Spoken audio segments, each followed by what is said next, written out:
The metal grew hot under Heinrich Müller's palms as he pressed himself into the shallow trench, ears ringing from an unholy sound that seemed to tear the very air apart. Above him, through the thin veil of smoke and dust, came a noise unlike anything in his training, a deep, rhythmic hammering that shook the ground beneath his chest and turned the farmhouse wall behind his squad into a disintegrating cloud of brick and mortar. The rhythm was almost mechanical, almost predictable, yet each burst carried with it the certainty of obliteration. Müller had survived the Eastern Front, had witnessed Katyusha rockets and Soviet artillery barrages that turned entire companies into memory. But this was different.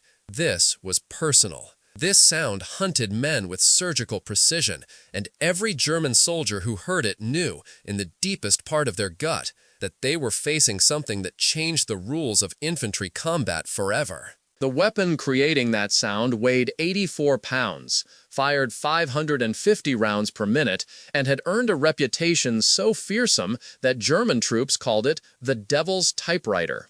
American gunners, the men who carried and operated the M2 Browning heavy machine gun, understood something their enemy learned too late: that terror on the battlefield was not just about killing power, but about the psychological demolition of will itself. The year was 1942, and across North Africa's burning sands, a new kind of warfare was emerging. American forces, still green and untested in large-scale ground combat, were about to introduce German Afrika Korps veterans to a weapon that would redefine their understanding of defensive firepower. The M2 had been in service since the late 1920s, evolved from John Moses Browning's original water-cooled design into an air-cooled monster that could sustain fire longer than any comparable weapon in any army's arsenal. But numbers on paper meant nothing compared to what happened when the first convoys of American trucks, each mounting an M2 on a pintle, rolled into contact with German reconnaissance units. The sound alone preceded the weapon's arrival, a bass note underlaid with a metallic staccato that seemed to bypass the ears and vibrate directly in the chest cavity. German soldiers, accustomed to the higher-pitched chatter of their own MG-34 and MG-42 machine guns, found themselves facing something fundamentally different. Where German guns fired lighter 8mm rounds at higher cyclic rates, the M2 threw half-inch diameter projectiles that didn't just penetrate cover, they demolished it. A single burst could saw through engine blocks, punch through reinforced concrete, and turn sandbag positions into clouds of fabric and sand. The psychological impact was immediate and devastating. Obergefreiter Klaus Hoffmann, a machine gunner himself with the 15th Panzer Division, later described his first encounter with the M2 in a letter that somehow survived the war. He wrote of watching an American half-track approach his company's position near Kasserine Pass, noting the peculiar mount atop the vehicle. When the weapon opened fire, Hoffmann's entire understanding of suppressive fire changed in an instant. The rounds struck the low stone wall his squad sheltered behind, and instead of ricocheting or embedding themselves in stone as expected, they simply erased the wall. Chunks of rock the size of a man's head exploded outward. The soldier next to Hoffmann took a grazing hit from a fragment of their own fortification, driven like shrapnel by the sheer kinetic force of the .50 caliber round passing nearby. The psychological effect was worse than the physical damage. Every man in that squad understood instantly that their cover was no longer cover, that the rules they had learned about finding good firing positions and hardening defenses meant nothing against this weapon. They broke and ran, a veteran German unit abandoning a defensible position, not because they were being overrun, but because the alternative, staying in place, had become psychologically untenable. This pattern would repeat itself across every theater where American and German forces met, from the hedgerows of Normandy to the Gothic Line in Italy. But terror in warfare is not just about overwhelming firepower. It is about predictability and inevitability, about the grinding certainty that resistance is futile. Das MG-42, für alles furchtsame Reputation und higher rate of fire, konnte bekanntert durch Standard-Infanterietaktiks. Flanking-Manöver, Suppression, exploitieren den Moment, wenn der Gunner changed barrels oder reloaded. Der M2 offerte no such windows of vulnerability. Amerikanische Doktrin emphasized sustained fire und der Waffensdesign facilitierte genau das. Unlike German machine guns, die frequente Barrel Changes erforderten, um Überhitzung zu verhindern, die M2s massive Barrel- und Receiver-Assembly dissipierte Heat so effektiv, dass Crews könnten Fire für extended Perioden halten. German Infantry Tactics, developed über Jahre von Eastern und Western Front Combat, wurden Barte outwined identifying und exploitieren Briefepausen in Enemy Fire. Gegen den M2, Dosepausen, simpel kamen nicht. Ein amerikanischer Gunner konnte lay down suppressive fire für minutes at a time, nicht bursts von seconds. The ammunition supply was equally daunting. American logistics ensured that 50 caliber ammunition was abundant, carried in metal cans that held 105 rounds in linked belts. A single half-track or weapons carrier could carry dozens of these cans. Where German troops might conserve ammunition and fire in controlled bursts, American gunners had been trained in a doctrine of overwhelming firepower.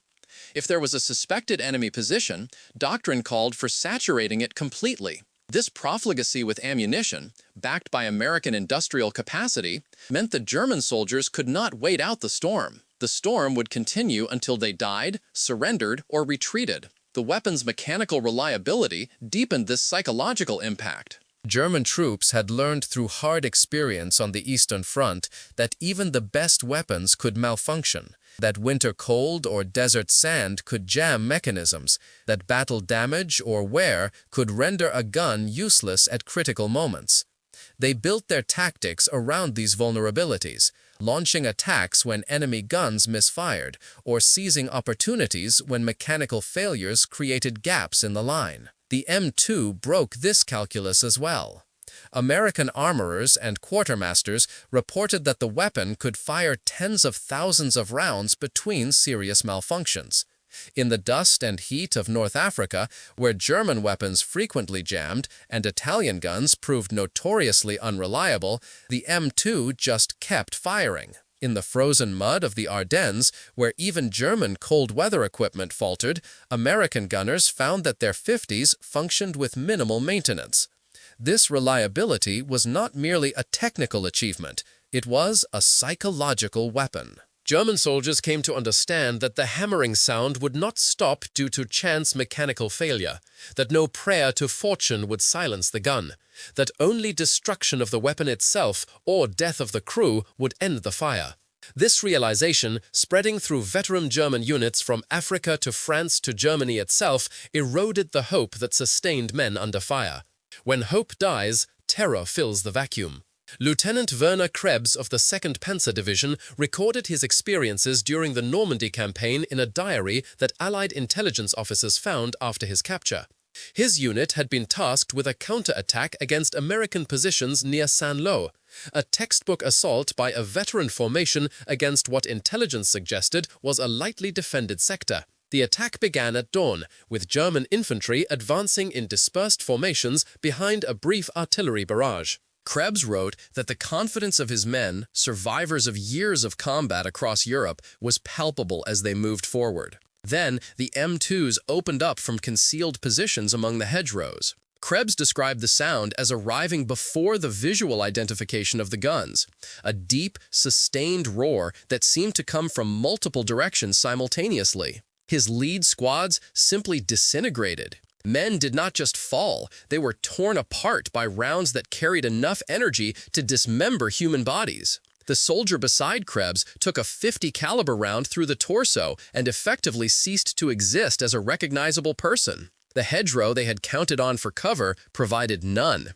The rounds chewed through the ancient earth and root barriers like they were tissue paper. Within 90 seconds, Krebs' entire company had gone to ground, pinned so effectively that even individual attempts to crawl backward resulted in instant death. The attack dissolved not through gradual attrition, but through immediate and total paralysis of will. Krebs wrote that the sound alone, even after the firing stopped, left his men shaking and unwilling to raise their heads. The terror was not just about death, it was about the absolute helplessness in the face of that particular form of death.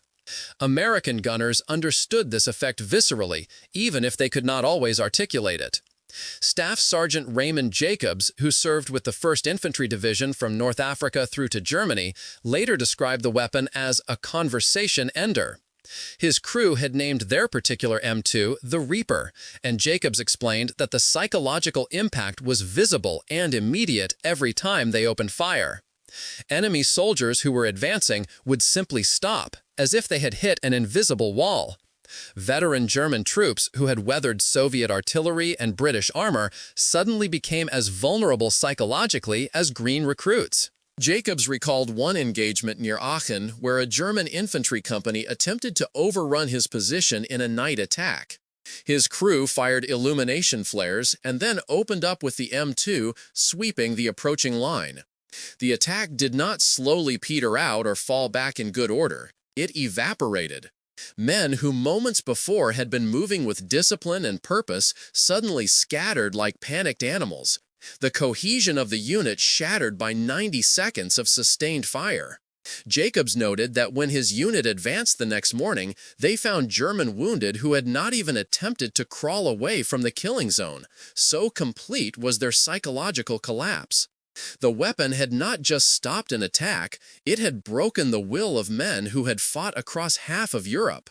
The technical specifications of the M2 only partially explain this psychological dominance. The round itself, the .50 caliber BMG Browning machine gun projectile, weighed between 650 and 700 grains depending on type, roughly 4 times the mass of a standard rifle bullet. Muzzle velocity exceeded 2,800 feet per second, giving the round tremendous kinetic energy. But the terror came not just from the ballistic performance, but from what that performance meant for every survival instinct a soldier possessed. Cover that had protected men from rifle and machine gun fire for centuries simply did not protect against the M2. Stone walls, logs, sandbags, even the armor of light vehicles all became transparent to .50 caliber fire.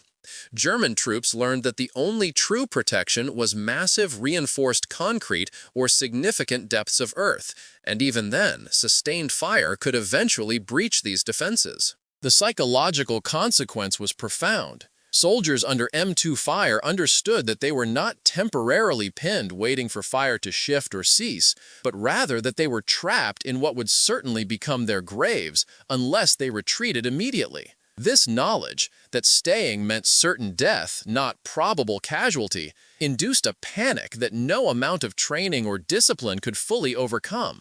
The weapon's employment by American forces multiplied its psychological impact.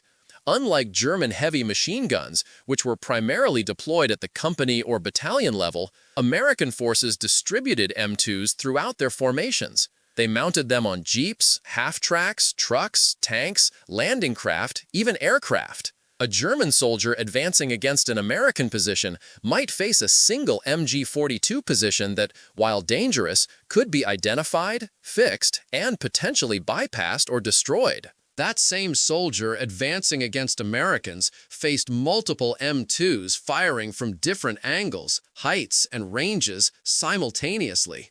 The sound became omnidirectional, inescapable. There was no flank to exploit, no moment of vulnerability to leverage.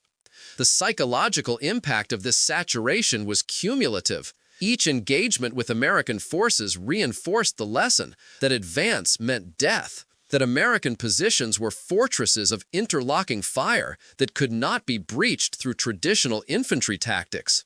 German veterans from the Eastern Front, men who had survived years of combat against Soviet forces, reported that American defensive positions felt more impenetrable than comparable Soviet defenses, not because American infantry were better soldiers individually, but because American firepower made infantry skill almost irrelevant. The M2 was the cornerstone of this firepower advantage. Winter in the Ardennes brought a different dimension to this terror. During the Battle of the Bulge, German forces achieved tactical surprise and initially rolled back American lines through weight of numbers and armored assault. But at critical points, crossroads, bridges, small villages, American units held with a tenacity that German commanders found incomprehensible given the force disparity. The secret was almost always the same: A few determined men with an M2 in a good position. At Bastogne, at Elsenborn Ridge, at dozens of smaller, forgotten actions, German assault troops found themselves unable to dislodge tiny American forces because the 50s could not be suppressed and could not be bypassed. Oberleutnant Friedrich Schneider, captured after his company failed to take a crossroads held by a single American platoon, told interrogators that his men had simply refused to continue attacking after the third attempt. They were veteran soldiers, survivors of years of combat, and they knew the difference between a difficult objective and an impossible one. The M2, firing from the second floor of a stone building with clear fields of fire and abundant ammunition, had made that crossroads impossible. Schneider noted that it was not cowardice that stopped his men. It was a rational calculation of survival.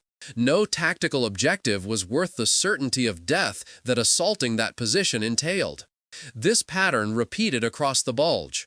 German offensives ground to a halt not at major defensive lines, but at small strong points where handfuls of Americans with heavy machine guns created psychological barriers that entire battalions could not cross. The sound itself became a form of psychological warfare. Veterans on both sides remarked on the unique audio signature of the M2, deeper and slower than the rapid buzzsaw sound of the German MG-42. While the MG-42's extremely high rate of fire, up to 1,500 rounds per minute, created a distinctive tearing cloth sound that was terrifying in its own right, the M2's deliberate, measured pace carried a different menace. Each individual round was audible, a distinct metallic crack that announced the arrival of death with calm precision. German soldiers described it as the sound of industrial slaughter, mechanical and inexorable. There was no frenzy to it, no chaos, just methodical destruction delivered at a pace that suggested infinite ammunition and limitless patience. This acoustic quality reinforced the psychological sense that resistance was futile. A frenzied burst might exhaust itself through the very intensity of its expenditure. The measured pace of the M2 suggested that it would never stop, that the gunner was pacing his fire for maximum effect over extended duration, that this would continue until every living thing in the target area was dead. This acoustic quality reinforced the psychological sense that resistance was futile. A frenzied burst might exhaust itself through the very intensity of its expenditure. The measured pace of the M2 suggested that it would never stop, that the gunner was pacing his fire for maximum effect over extended duration, that this would continue until every living thing in the target area was dead. Soldiers who survived prolonged M2 fire reported that the sound invaded their dreams, that the measured cadence haunted them long after the battle ended. American gunners were aware of this psychological dimension, and some actively cultivated it. Crews would sometimes fire short bursts at irregular intervals during lulls in combat, ensuring that nearby German troops remained acutely aware of the weapon's presence without expending ammunition unnecessarily. This harassment fire served no immediate tactical purpose. It was purely psychological, a reminder that the Americans possessed this terrible weapon and were willing to use it. The psychological toll of this constant low-level threat was significant.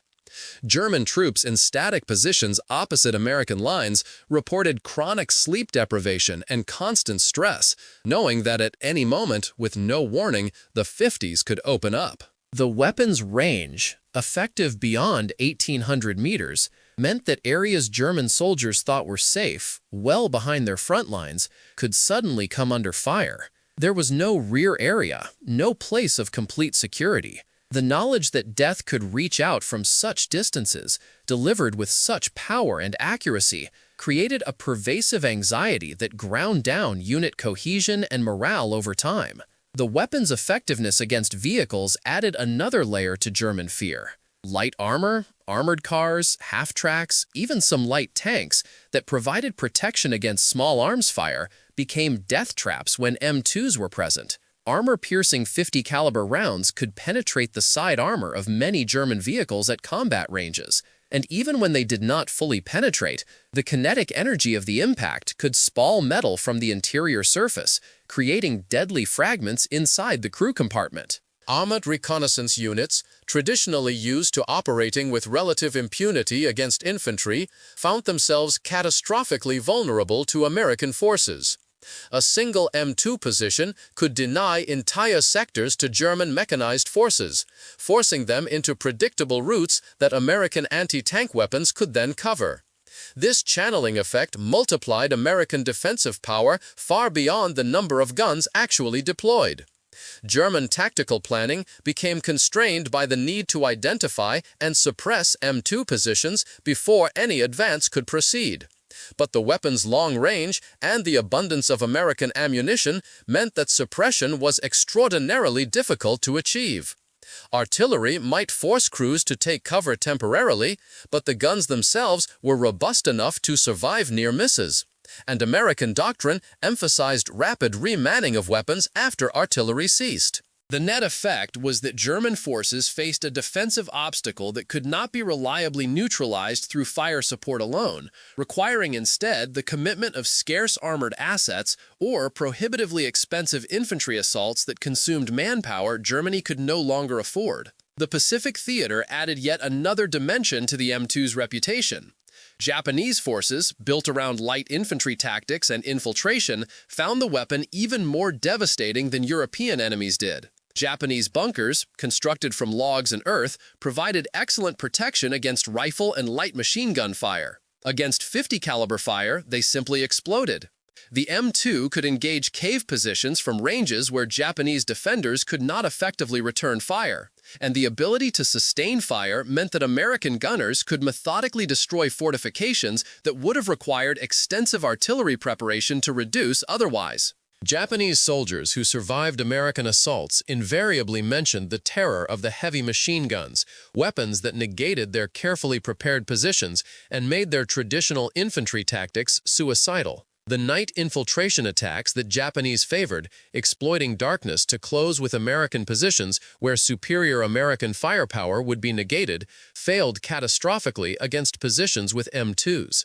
American gunners could fire illumination rounds downrange and then sweep suspected infiltration routes with the 50, the tracers creating visible walls of fire that nothing could pass through. Japanese veterans described the psychological impact of watching an entire infiltration force simply cease to exist, cut down by fire so intense and sustained that survivors could not even drag away the bodies of the dead, leaving them hanging in wire or sprawled in approaches as grim warnings to any who followed. The logistical dimension of American firepower was itself psychologically crushing to German troops. As the war progressed and German soldiers became increasingly aware of the resource disparity between the combatants, the profligate use of 50 caliber ammunition became a symbol of everything they were fighting against. Where German machine gunners carefully rationed bursts to conserve ammunition, knowing that resupply was uncertain at best, American gunners could fire with abandon. German soldiers, watching the volume of fire American positions could sustain, came to understand at a visceral level that they were not just fighting an army, but an entire industrial system that could produce and deliver weapons and ammunition in quantities that seemed almost magical. This realization was devastating to morale. It was one thing to fight an enemy soldier man-to-man, to believe that courage and skill could make the difference. It was entirely another to understand that you were fighting against factories, against an ocean of resources that could simply drown resistance through sheer material superiority. The M2 became the symbol of this disparity, a weapon so well made, so abundantly supplied, that it could fire almost without limit, while German forces scraped together every round. The psychological weight of this understanding bore down on German soldiers with increasing pressure as the war ground toward its conclusion. In the final months of the war, as German forces retreated into the Reich itself, the terror of the M2 took on new dimensions. American forces advancing through German towns and cities often mounted 50s on their lead vehicles, using them to suppress suspected strongpoints before infantry moved forward. The psychological impact on German defenders, many now poorly trained Volkssturm militia, was overwhelming. The sound of an M2 echoing through the streets of a German town announced that resistance was futile, that the Americans possessed firepower that could not be countered with the light weapons available to local defense forces. Entire defensive positions would surrender or flee at the first burst from a 50, the defenders understanding immediately that their hunting rifles and light machine guns were useless against an enemy that could demolish their positions from beyond effective range. The M2 became the sound of inevitable defeat, the mechanical herald of Germany's destruction. For American gunners, who could see the effect their weapons had on enemy morale, this created a strange mixture of pride and unease. They had mastered a weapon that did not just kill enemies, but broke their will to fight, a weapon whose mere presence could end battles before they truly began. This psychological dominance came at a cost that is often overlooked in discussions of the M2's effectiveness. American gunners who operated these weapons bore witness to devastation that could be difficult to process. The 50 caliber round did not produce clean wounds or merely incapacitate. It destroyed human bodies in ways that even combat veterans found disturbing.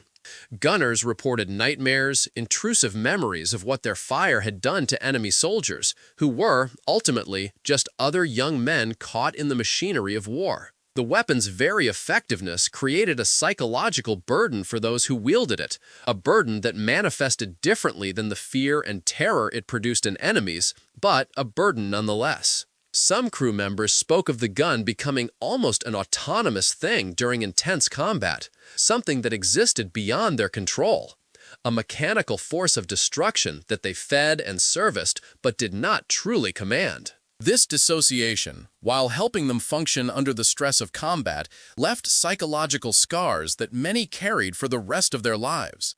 The M2's psychological impact extended beyond individual combatants to influence operational and strategic decisions. German commanders learned to treat American defensive positions with an abundance of caution that bordered on paralysis. Attacks that would have been considered straightforward against comparable Soviet or British forces became complex operations, requiring extensive artillery preparation, armor support, and overwhelming numerical superiority when facing Americans, primarily because of the M2's presence. This caution consumed time and resources Germany could not spare. Delays in launching attacks because commanders insisted on suppressing American heavy machine guns first gave American forces time to reinforce, reorganize, and strengthen positions. The operational tempo of German forces declined, als die psychologische Wert von amerikanischer Firepower forced increasingly konservative taktische Planning. Auf dem strategischen Level, diese Kaution trägte dazu bei, dass Deutschlands Unfähigkeit war, taktische Erfolge oder lokale Brüche zu nutzen. Bis die Zeit German Commander fühlten confident, dass sie ausreichend amerikanische Defensen zu pressiert hätten, war der Window of Opportunität geschlossen. Im Finalen ausgewählt, der M2 Browning Heavy Machine Gun war mehr als nur ein effektiver Waffensystem. Es war eine psychologische Waffe, das fundamental den Kalkulus von Combat für jeden German-Soldaten, der ihn encounterte. Der Terror es produzierte, war nicht irrational, bereitlich einem perfekt logischen Response auf eine Waffe, die normale Formen von Schutz negierte, Kodas-Fire indefiniert aushalten konnte und Death mit mechanischer Präzision auf Distanzen, wo Rückfire unmöglich war. German troops learned through bitter experience that the measured hammering of the 50 meant certain death for anyone caught in its cone of fire. That positions which would have been defensible against any other weapon became tombs once the Americans brought their 50s to bear. This knowledge, spreading through German ranks from Africa to Italy to France to Germany itself, eroded the confidence and aggressiveness that had characterized German infantry in the war's early years. By the war's end, the sound of the M2 had become the sound of defeat itself, a mechanical reminder that Germany was fighting an enemy whose industrial capacity and material resources could not be overcome through courage or tactical skill alone. For American gunners, the weapon represented the translation of American industrial might into tactical dominance, the physical manifestation of the principle that overwhelming firepower could substitute for battlefield casualties. They knew their 50s terrified German troops because they saw that terror expressed in the ways enemies reacted to the weapon's presence, how attacks faltered, how positions were abandoned, how even veteran soldiers chose retreat over facing the measured, inexorable hammering that announced death's approach. The M2 did not just kill enemies, it broke their will to fight, and in that breaking lay a terror more profound than death itself.